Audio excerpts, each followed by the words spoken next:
Good afternoon, ladies and gentlemen.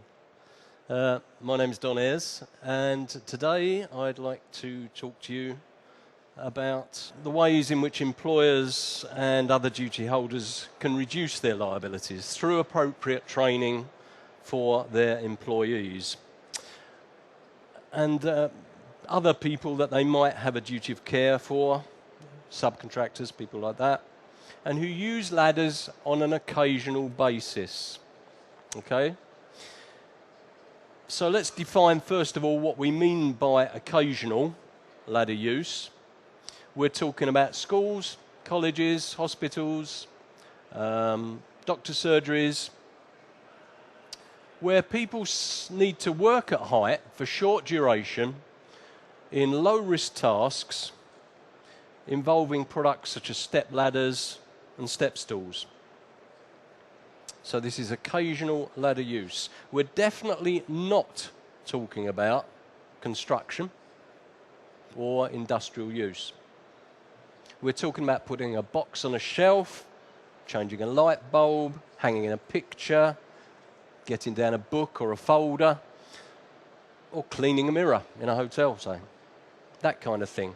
So short duration, low risk, in reasonable environments. Reasonable environments, you try telling that to some of the teachers I know. And the product types we're talking about: step ladders, swing back steps, platform steps, mobile steps, and step stools, fixed, folding, and dome type. We're not talking about extension ladders or other types of leaning ladder used for maintenance and other similar activities. In those activities, you need a higher level of training than you would do for occasional use. Let me just confirm a point that was made by Nick Johnson from the HSE in the talk earlier. And he said this morning, and I confirm this, you don't need a license to use a ladder, but you do need to be trained. So why do you need to train people to use ladders, especially if you're only using them at very low heights, such a short time, and only occasionally, and in low-risk things? Why would you need to train them? Because it saves lives. It's a fact. It reduces injuries. It's a fact. The new HSE guidance for ladders and step ladder use says ladders and step ladders can be a sensible and practical option for low-risk, short-duration tasks, although they shouldn't automatically be your first choice. It's a very positive statement about ladders, and it's in the new guidance INDG 455. It goes on to say, make sure you use the right type of ladder and know how to use it properly, and know how to use it properly. Since the introduction of widespread training in the use of ladders following the work at height regulations, ladder use is the only area of work at height where there's been a significant reduction in falls and deaths. And it's because of the training. If you do nothing more than go away from here today saying, well, this ladder training stuff, this is a good thing, I'll be happy. If you go away and you actually do it, and you make sure the training happens, I'll be ecstatic. You'd love to see me ecstatic. Training people how to use ladders saves lives and prevents injuries. Another reason why you need to train people to use ladders: 2 million ladders in use in the UK every day. That's one ladder for the entire population of the Greater Manchester district, and one ladder for every inmate of the US prison population who would dearly love to get their hands on a ladder. It's a huge number, and a significant number of those in use are step ladders and step stools used to work at low heights in short duration, low risk, occasional tasks. Statistically, that means that more people are at work every day using ladders and steps than any other type of work at height equipment. Every day, 2 million ladders in use. And you could argue that occasional users are not working at height very often, so statistically, they're quite a low risk. But put yourself in the position of an occasional user, just for a moment. It's not your job to work at height. They do it because someone, and it might have been them, decided to put the thing they needed up there. Because there was no room to put it down low or for some other reason, and someone decided to fit light fittings on the ceiling. What a great idea, where you need to change the bulb, and a bulb doesn't last forever. And who ever heard of hanging the Mona Lisa on the floor? Remember, it's the first rule of work at height is to avoid work at height. So for all those building designers out there, you should be thinking about how you should avoid this. But the fact is, it happens. And these occasional users are doing work at height because they need to do it to get their main job done, whether that's teaching or nursing or selling shoes or getting on with the boss's monthly report or checking out a book in a library. They're in a hurry. And the last thing they have time to do is to think about what they need to do to work safely at height. And to make matters worse, they haven't been trained because most people, it's only occasional use. They have little concept of making sure they're using the right steps, or if the steps they're using are properly positioned, or the safest way to climb up and down them. All the things that you need to know to work safely at height. So although they may not use ladders every hour of the day, or every day of the week, it's actually their inexperience that possibly puts them at more risk than a frequent user. And the chances are the frequent user will have been trained. The work at height regulation section 6 requires every employer shall ensure that no person engages in any activity, including organisation, planning and supervision, that might be you, in relation to work at height or work equipment for use in such work unless he is competent to do so or is being trained, or if being trained, is being supervised by a competent person. So it's not just the person up the ladder that needs to be competent, it's the person who's responsible. So if you're responsible for occasional use, are you competent? Do you know much about ladders and step ladders? And how do you measure competence? Well, I'd suggest the only way really is through some sort of training and assessment.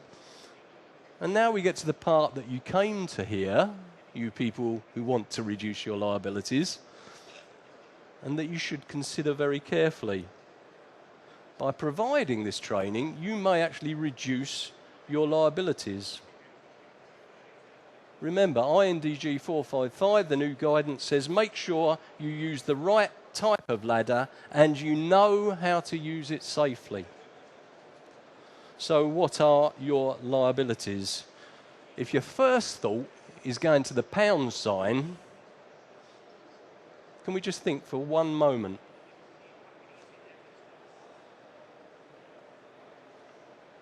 What about your moral liabilities? Do you want to be the one that has to say, I'm really sorry about your mum or your dad? Do you want to be that person? Personally speaking, I think your moral liabilities are actually your greatest liabilities. Never mind the pound sign. If you were here earlier, you would have heard Paul Blanchard, an experienced builder who was disabled through a fall from a ladder, talking about the way that it's changed his life. It was a powerful and moving story that graphically illustrates this point, how his fall affected his whole family. So think about your moral liabilities.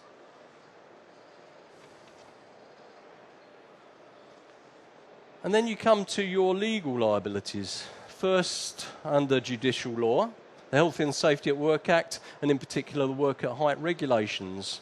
I'd like to tell you about where you stand if you don't bother listening to any of this and go away saying, oh, you had it all wrong, and then it all goes wrong. That's where you stand, in that box. And I suggest it's not a very comfortable place to be. And then there's your legal liabilities under civil law, the litigation. If it's money you're worried about, if that's all you're worried about, and that's why you're sitting here, then you stand to lose a considerable amount. But it's a fair bet you'll lose more than just your money, maybe your business, maybe your job, and maybe everything. And if you're talking about money, let me think back to the case of the janitor that sued a school because he wasn't trained to use a ladder. I think it was about £38,000. £38,000 pays for an awful lot of ladder training, doesn't it?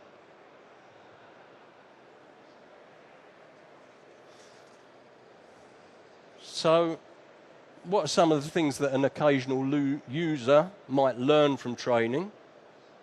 Well, in accordance with the requirements of the regulations, you should plan ahead for your work, you should carry out a risk assessment, and whilst steps are an extremely versatile piece of equipment, they're not suitable for every task.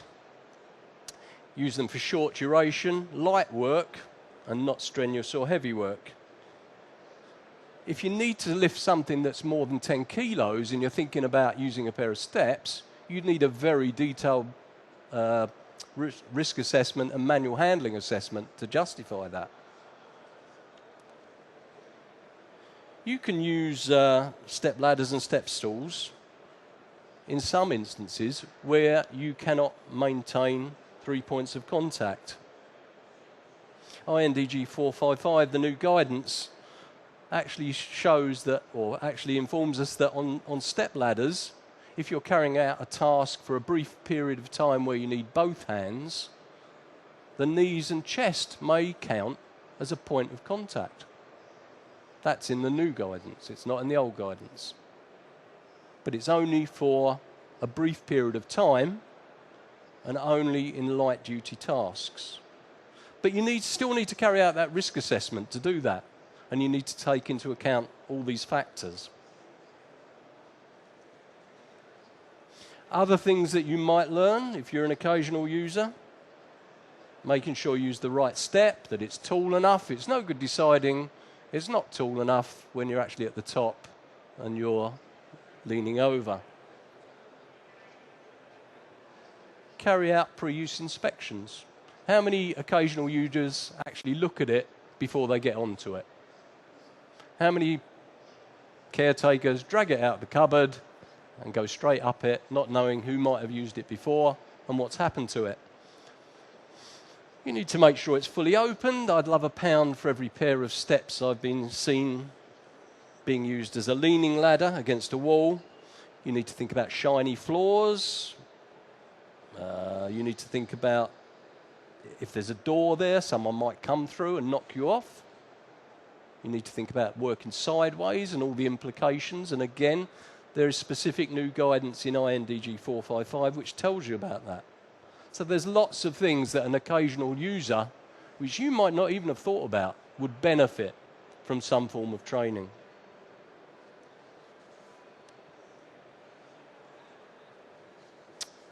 Okay, this isn't the selling part, but it happens. Ladder Association and step ladder and step stool training. It's a half-day course. It's a target audience of people who are not only who are responsible for the management and use of these steps, but also those people who are actually using them occasionally. Using step ladders and step stools safely. It does what it says on the tin.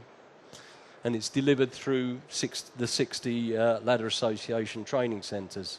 And at the end of that training, a successful delegate, they're assessed, and if they're successful, then they have a certificate of competence. Now that certificate allows you to show that you have trained that person. So in some ways, that certificate allows you to reduce some of your liabilities. And actually, not only that, maybe you'll sleep a little better at night if you know that that person who you are responsible for has been properly trained. So, training for occasional ladder users. I suppose my question is, have I convinced you? I could hold one of those yes-no red and green card things, but I'm not going to. If you're a don't know, come to the stand afterwards and I'll talk to you. Maybe I can convince you. Come to the Ladder Association stand. If you're a definite no and you don't think it's worth it, good luck.